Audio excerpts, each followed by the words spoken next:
BCom 6 students welcome to live class. ಈಗಾಗಲೇ ನಾವು ಹಿಂದಿನ ಪೀರಿಯಡ್ನಲ್ಲಿ ಮಲ್ಟಿನ್ಯಾಷನಲ್ ಕಂಪ್ನೀಸನ್ನು ನೋಡ್ತಾ ಇದ್ವಿ. ಮಲ್ಟಿನ್ಯಾಷನಲ್ ಕಂಪ್ನಿಗಳಲ್ಲಿ ಇಂಟ್ರೊಡಕ್ಷನ್ ನೋಡಾಗಿದೆ, ನೆಕ್ಸ್ಟು ಮೀನಿಂಗನ್ನು ಕೂಡ ನೋಡಲಾಗಿದೆ. ಈಗ ನಾವು ನೋಡೋಣ ಕ್ಯಾರೆಕ್ಟರಿಸ್ಟಿಕ್ಸ್ ಆಫ್ ಮಲ್ಟಿನ್ಯಾಷನಲ್ ಕಂಪ್ನೀಸ್. ಬಹುರಾಷ್ಟ್ರೀಯ ಕಂಪನಿಗಳ ಗುಣಲಕ್ಷಣ ಏನು, ಅದ್ರ ಗುಣಲಕ್ಷಣ ಏನಿರುತ್ತೆ ಅಂತಕ್ಕಂಥದ್ದನ್ನು ನಾವು ನೋಡೋಣ. ನೋಡಿ, ಕ್ಯಾರೆಕ್ಟರಿಸ್ಟಿಕ್ಸ್ ಆರ್ ಫ್ಯೂಚರ್ಸ್ ಅಂತಂದು ಕೂಡ ಕರೀಬೋದು. ಪಾಯಿಂಟ್ ನಂಬರ್ 1, ಶಾಸನಬದ್ಧ ವ್ಯವಹಾರ ಸಂಸ್ಥೆಯಾಗಿರುತ್ತದೆ. ಶಾಸನಬದ್ಧ ವ್ಯವಹಾರ ಸಂಸ್ಥೆಯಾಗಿರುತ್ತದೆ. Legislative business institutions or institute. Legislative business institute ಇಲ್ಲಿ ಶಾಸನಬದ್ಧವಾಗಿರ್ತಕ್ಕಂಥ ಸಂಸ್ಥೆ ಆಗಿರ್ತದೆ. ಬೇರೆ ರಾಷ್ಟ್ರದ ಬಂದು ಇಲ್ಲಿ ಬಂಡವಾಳವನ್ನು ಹೂಡೋದಂದ್ರೆ ಸುಮ್ಮನೆ ಅಲ್ಲ, ಅದು ಕಾನೂನು ಬದ್ಧವಾಗಿ ಇಲ್ಲಿ ಬಂಡವಾಳವನ್ನು ಹೂಡಿರುವಂಥದ್ದು, ಅನುಮತಿಯನ್ನು ಪಡ್ಕೊಂಡಿರ್ತದೆ.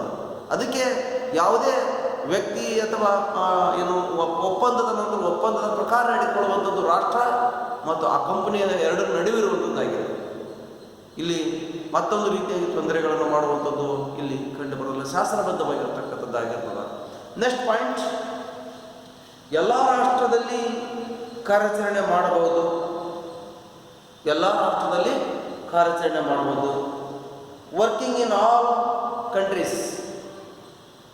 ಇಲ್ಲಿ ಬೇರೆ ಬೇರೆ ರಾಷ್ಟ್ರದಲ್ಲಿ ಕಾರ್ಯಾಚರಣೆಯನ್ನು ಮಾಡುವಂಥದ್ದು ಕೂಡ ಎಲ್ಲ ರಾಷ್ಟ್ರದಲ್ಲಿ ಕೂಡ ಕಾರ್ಯಾಚರಣೆಯನ್ನು ಮಾಡ್ತಾ ಇದ್ದಾವೆ. ಎಲ್ಲ ರಾಷ್ಟ್ರದಲ್ಲಿ ಕಾರ್ಯಾಚರಣೆಯನ್ನು ಮಾಡ್ತಾ ಇದ್ದಾವೆ. ನೆಕ್ಸ್ಟ್ ಪಾಯಿಂಟ್, ತನಗೆ ಪೂರಕ ಕಂಪನಿಗೆ ಸುಲಭವಾಗಿ ಸಂಪನ್ಮೂಲಗಳನ್ನು ವರ್ಗಾಯಿಸಬಹುದು.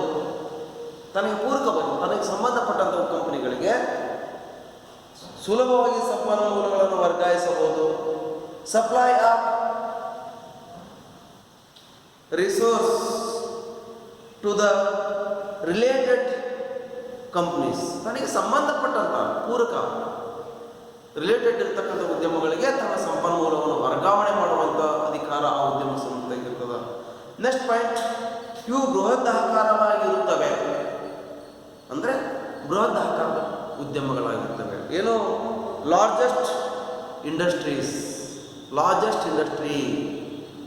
ನೆಕ್ಸ್ಟ್ ಪಾಯಿಂಟ್, MNCಗಳಲ್ಲಿ ಅನೇಕ ರಾಷ್ಟ್ರಗಳು ಷೇರು ಬಂಡವಾಳ ಹೊಂದಿರ್ತವೆ. MNCಗಳಲ್ಲಿ ಅನೇಕ ರಾಷ್ಟ್ರಗಳು ಷೇರು ಬಂಡವಾಳ ಹೊಂದಿರ್ತವೆ. ಏನು, lot of countries have shares in MNCs. ಬಹುತೇಕ ರಾಷ್ಟ್ರಗಳು, lot of countries have shares in MNCs. Next, ಅವುಗಳ ಆಡಳಿತ ಬಹುರಾಷ್ಟ್ರೀಯ ಸ್ವರೂಪದ್ದಾಗಿರುತ್ತದೆ. ನೇಚರ್ ಆಫ್ ಮಲ್ಟಿನ್ಯಾಷನಲ್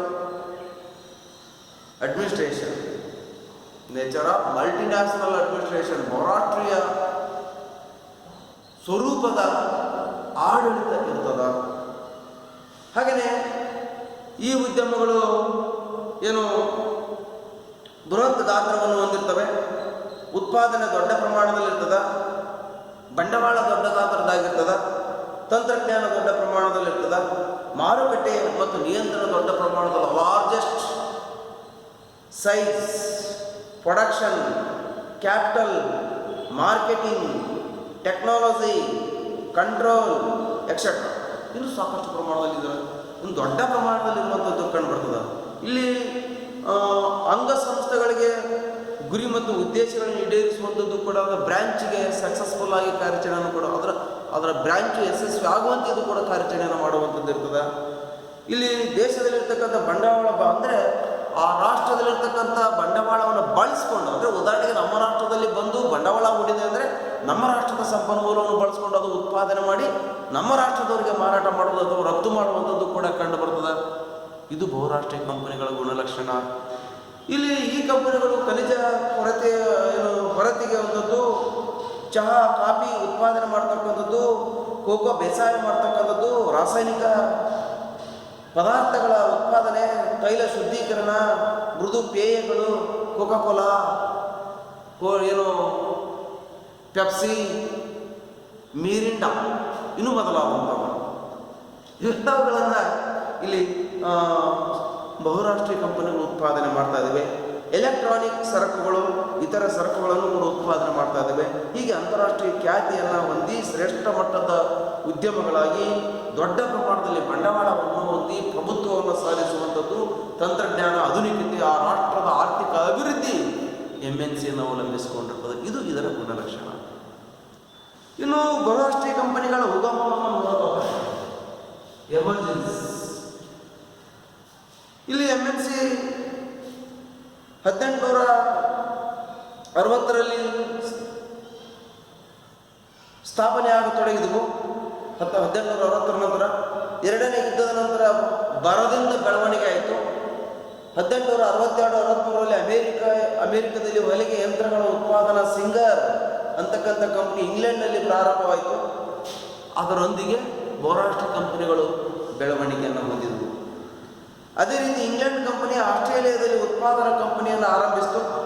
ಪ್ರಥಮವಾಗಿ 1921ರಲ್ಲಿ ಭಾರತದಲ್ಲಿ MNC ಕಂಪನಿ ಆಗಮನವಾಯಿತು. 1921ರಲ್ಲಿ ಭಾರತದಲ್ಲಿ ಬಹುರಾಷ್ಟ್ರೀಯ ಕಂಪನಿಗಳ ಆಗಮನ ಆಯಿತು. ಪ್ರಾರಂಭದಲ್ಲಿ ಅಮೆರಿಕ MNC ತವರು ಮನೆಯಾಗಿತ್ತು. ಅಮೆರಿಕದ MNC ಕಂಪನಿಯ ಭಾರತದ ತವರು ಮನೆಯಾಗಿತ್ತು. ಇಂದು ಅಭಿವೃದ್ಧಿಶೀಲ ರಾಷ್ಟ್ರಗಳಲ್ಲಿ ನೋಡಿ, ಇನ್ನು ಅಮೆರಿಕ ಬೇರೆ ಬೇರೆ ರಾಷ್ಟ್ರಗಳಲ್ಲಿ ಸಾಕಷ್ಟು ಪ್ರಮಾಣದಲ್ಲಿ ಬಂಡವಾಳವನ್ನು ಹೊಂದಿರತಕ್ಕಂಥದ್ದು. ಅಮೆರಿಕನೇ ಬಹುರಾಷ್ಟ್ರೀಯ ಕಂಪನಿಗಳ ತವರು ಮನೆ ಅಂತ ಹೇಳ್ಬೋದು. ಯುರೋಪ್ ರಾಷ್ಟ್ರಗಳು, ಜಪಾನ್ ದೇಶದ MNC ಕಂಪನಿಗಳು ಇವತ್ತು ಹೆಚ್ಚಿನ ಪ್ರಮಾಣದಲ್ಲಿ ಬಂಡವಾಳವನ್ನು ಹೂಡ್ತಾ ಇದ್ದಾವೆ.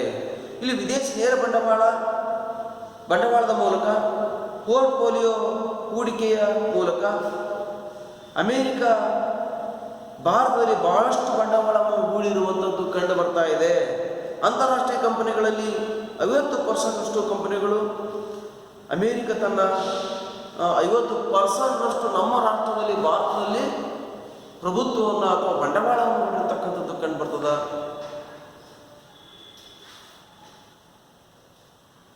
1973ರಲ್ಲಿ ಫಾರಿನ್ ಎಕ್ಸ್ಚೇಂಜ್ ರೆಗ್ಯುಲೇಷನ್ ಆಕ್ಟ್ ಅಂತಕ್ಕಂಥದ್ದೇನಿಲ್ಲ, ಅದರ ಮೂಲಕ ಬಂಡವಾಳ ಹೂಡಲು ಇಲ್ಲಿ ಅಧಿಕ ಪ್ರಮಾಣದಲ್ಲಿ ಅವಕಾಶ ಮಾಡಿಕೊಡಲಾಯಿತು.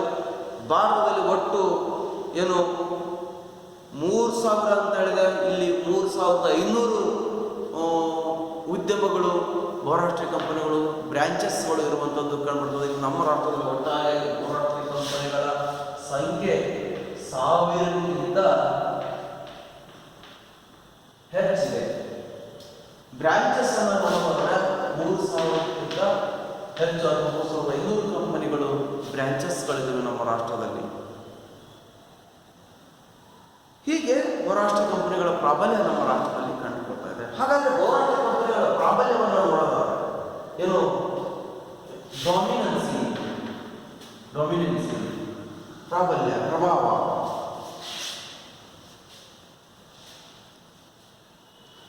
ಇಲ್ಲಿ MNCಗಳು ಜಗತ್ತಿನ ಒಟ್ಟು 30% ತಾವೇ ಉತ್ಪಾದಿಸ್ತಾ ಇದ್ದಾವೆ.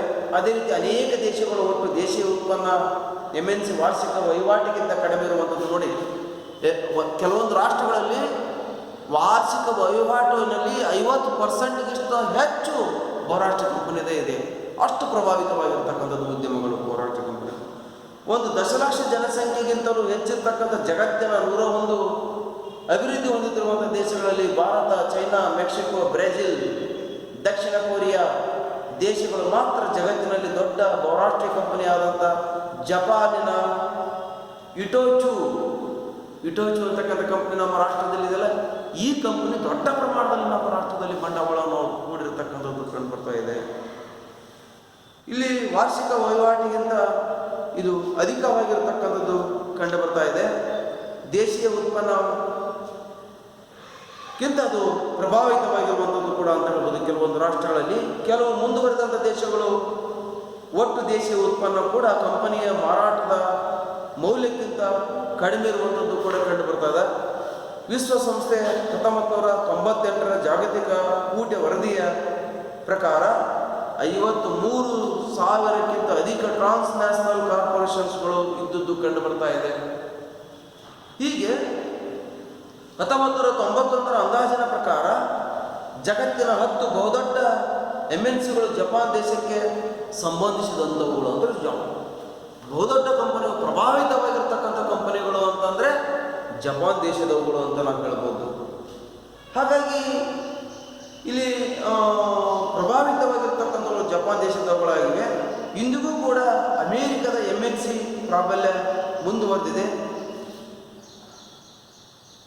ಏನು ವಿದೇಶಿ ಕಂಪನಿಗಳು ನಾವು ಉದಾಹರಣೆಯಾಗಿ ನೋಡೋದಾದರೆ ಪಾಂಡ್ಸ್ ಅಂತಕ್ಕಂಥದ್ದು, ಬ್ರೂಕ್ ಬಾಂಡ್ ಅಂತಕ್ಕಂಥದ್ದು, ಕೋಲ್ಗೇಟ್ ಅಂತಕ್ಕಂಥದ್ದು, ಬಾಟಾ ಅಂತಕ್ಕಂಥದ್ದು, ಹಾರ್ಮೋಲಿಯೋ ಅಂತಕ್ಕಂಥದ್ದು, ಜಾನ್ಸನ್ ಆ್ಯಂಡ್ ಜಾನ್ಸನ್ ಅಂತಕ್ಕಂಥದ್ದು, ಹಿಂದೂಸ್ತಾನ್ ಲಿವರ್ ಲಿಮಿಟೆಡ್ ಅಂತಕ್ಕಂಥದ್ದು, ಅಶೋಕ್ ಲೈಲ್ಯಾಂಡ್ ಅಂತಕ್ಕಂಥದ್ದು, ಇನ್ನೂ ಮೊದಲಾದವು ಬಹುರಾಷ್ಟ್ರ ಕಂಪನಿಗಳಾಗಿದ್ದಾವೆ. ಹಾಗಾಗಿ ಭಾರತದ MNCಗಳು ಇನ್ಫೋಸಿಸ್ ಇರ್ಬೋದು, ವಿಪ್ರೋ ಅಂತಕ್ಕಂಥದ್ದು, TCS ಅಂತಕ್ಕಂಥದ್ದು ಇರ್ಬೋದು, ಸತ್ಯಂ ಅಂತಕ್ಕಂಥದ್ದು, L&T ಅಂತಕ್ಕಂಥದ್ದು, ಟಾಟಾ ಎಲೆಕ್ಟ್ರಿಕ್ಸ್, ಇನ್ನು ಬೇರೆ ಬೇರೆ ಸ್ವದೇಶಿ ಉದ್ಯಮಗಳು ಪ್ರಭಾವ ಇದೆ. ಅಂದರೆ ಸ್ವದೇಶಿ ಉದ್ಯಮಗಳು ಬಹುರಾಷ್ಟ್ರೀಯ ಕಂಪನಿಗಳಾಗಿ ಕಾರ್ಯಾಚರಣೆ ಮಾಡುವಂಥದ್ದು ಕಂಡು ಬರ್ತದೆ. ನೆಕ್ಸ್ಟ್ ನೋಡೋಣ.